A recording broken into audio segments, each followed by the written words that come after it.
سیاح سیر کرنے والے، جفاکشی، سخت محنت، یہ ان الفاظ میں آیا۔ اب دیکھیں ہمارے پاس سبق مکمل ہوا، ہم سبق کی مشق کو ٹچ کرتے ہیں۔ ہمارے پاس سبق کی مشق کیا ہے؟ پہلا سوال ہمارے پاس آ رہا ہے، درج ذیل سوالات کے مختصر جوابات تحریر کریں۔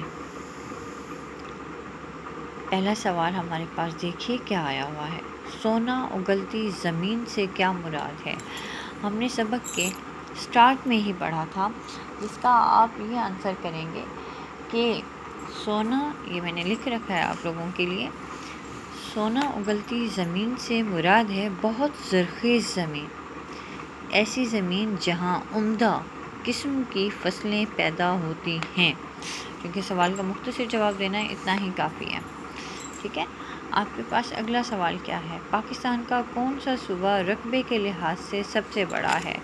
آپ نے سبق میں پڑھا تھا بیٹا، یہ دیکھیے، بلوچستان رقبے کے لحاظ سے پاکستان کا سب سے بڑا صوبہ ہے۔ آپ بس اس کا اتنا ہی آنسر کریں گے، ٹھیک ہے بیٹا۔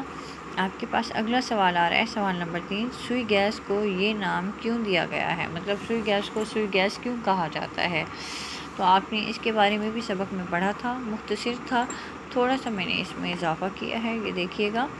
بلوچستان میں سوئی کے مقام پر قدرتی گیس دریافت ہوئی ہے، جہاں گیس کا بہت بڑا ذخیرہ ہے، اسی وجہ سے مطلب اسی شہر کے نام کی مناسبت سے اسے سوئی گیس کا نام دیا گیا ہے، ٹھیک ہے بیٹا، سمجھ آ گئی بات۔ اگلا آپ کے پاس سوال ہے، پنجاب کن دو لفظوں کا مرکب ہے؟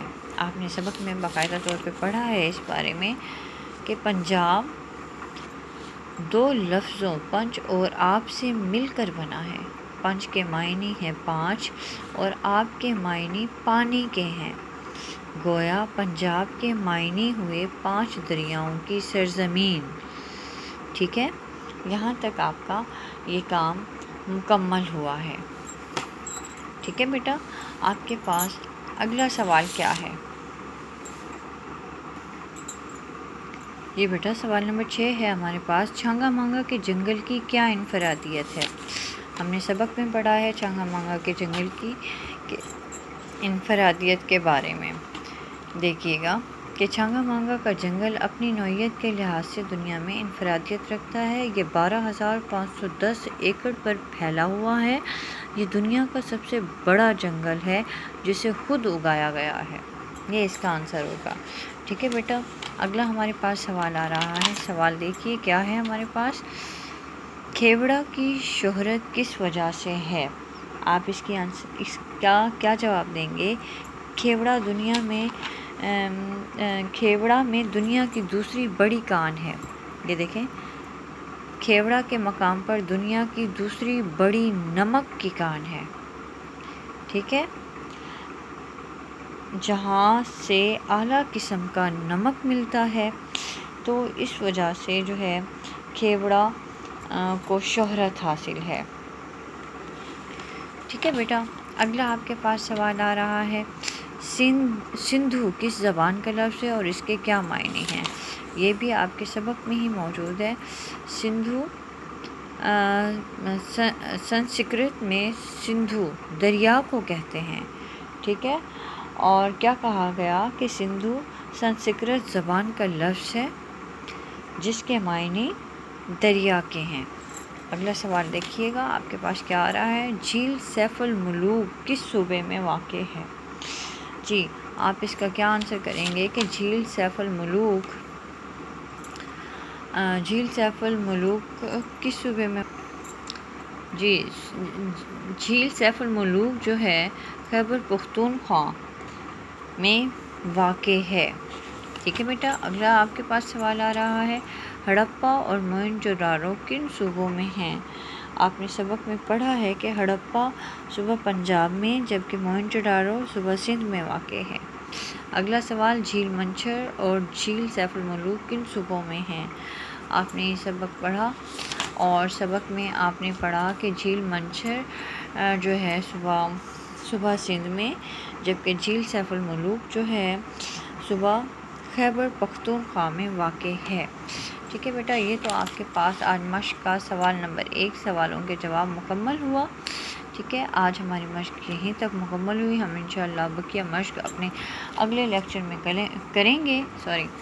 تو اس وقت جو ہے میں نے آپ کے لیے جو ہوم ورک دے رکھا ہے، اپنا ہوم ورک دیکھیے۔ سبق کے الفاظ، معنی اور مشق کے سوال و جواب 1 تا 11 جتنے میں نے آپ کو کرائے یاد کریں گے آپ۔ ٹھیک ہے، اور اردو گرامر کی بک کا آپ پیج نمبر کھولیں گے 275، جس میں آپ کے پاس کہانی آئی ہوئی ہے۔ کہانی ہے آپ کے پاس بیٹا احسان کا بدلہ احسان۔ ٹھیک ہے، اس کہانی کو آپ لکھیں گے، یہ آپ کا ہوم ورک ہے۔ کہانی نمبر 2 ہے آپ کے پاس احسان کا بدلہ احسان۔